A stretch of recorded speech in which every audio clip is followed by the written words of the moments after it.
और मैं इसलिए मर रहा हूं कि जब मैं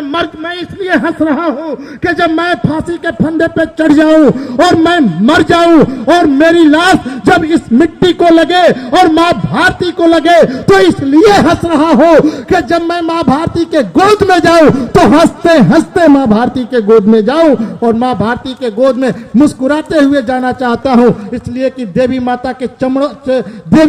चरणों में मुरझाए हुए फूल नहीं अर्पित किए जाते, बल्कि हंसते और मुस्कुराते फूल चढ़ाए जाते हैं। मेरे साथियों, उसी आजादी के मतवालों में एक शहीद आजम अशफाकुल्लाह खान भी थे।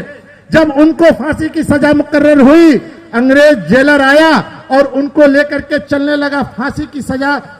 सुना दी गई और लेकर के बढ़ा कि चलो अब आपको फांसी के फंदे पे लेके चलते हैं। तो अशफाकुल्लाह खान रोने लगे, उनके आंखों से आंसू के कतरे गिरने लगे।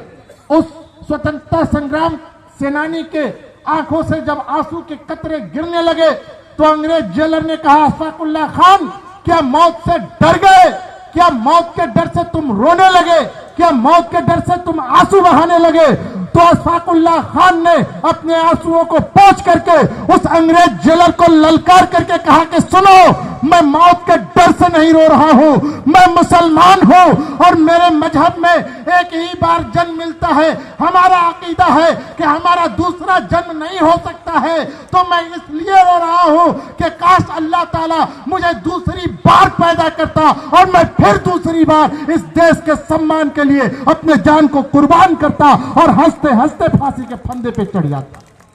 मेरे साथियों, आज उन्हीं स्वतंत्रता संग्राम सेनानियों की देन है, उनके बलिदानों की देन है कि आज बंगरा बाजार की धरती पर अमर स्वतंत्रता संग्राम सेनानी, किसान नेता भागवत भगत खजड़ीवाले बाबा की हम लोग जयंती मना रहे हैं। और हमारे नेता संतोष पटेल जी और शानदार लोक गायक सुनील स्नेही यादव जी ने भागवत भगत खजड़ीवाले बाबा के बारे में और जननायक स्वर्गीय हरकेवल प्रसाद जी के बारे में विस्तार से चर्चा कर दिया। और मुझे ये कहने की जरूरत नहीं कि ये इस मूर्ति की स्थापना जननायक हरकेवल प्रसाद जी ने किया और तब से लेकर के अब तक, चाहे छोटा अवसर हो, चाहे बड़ा अवसर हो, चाहे छोटा मंच हो या बड़ा मंच हो, इस महीने की 4 जनवरी को हर साल भागवत भगत खजड़ीवाले बाबा की जयंती मनाई जाती है। मेरे साथियों, हम लोगों के नेता लोकसभा सलेमपुर के शानदार सांसद आदरणीय रविंद्र कुशवाहा जी यहां बैठे हुए हैं। आज जब से 2014 में मोदी जी की सरकार बनती है और 2017 में परम पूज्य योगी आदित्यनाथ जी महाराज की उत्तर प्रदेश में सरकार बनती है और जब से 2017 में उत्तर प्रदेश में भारतीय जनता पार्टी की सरकार बनी है, तो 2017 में सरकार बनी और 2017 में उत्तर प्रदेश में सरकार बनने के बाद पूरे लोकसभा सलेमपुर में एक क्रांतिकारी परिवर्तन आया और माननीय सांसद रविंद्र कुशवाहा जी ने उस वक्त के तत्कालीन उप मुख्यमंत्री और पीडब्ल्यूडी के मंत्री आदरणीय केशव प्रसाद मौर्य जी से मिलकर के इस पूरे लोकसभा का कायाकल्प इन्होंने करने का काम किया। और हमारे संतोष पटेल जी यहां मौजूद हैं और यही वो मंच है, यही वो बंगरा बाजार की धरती है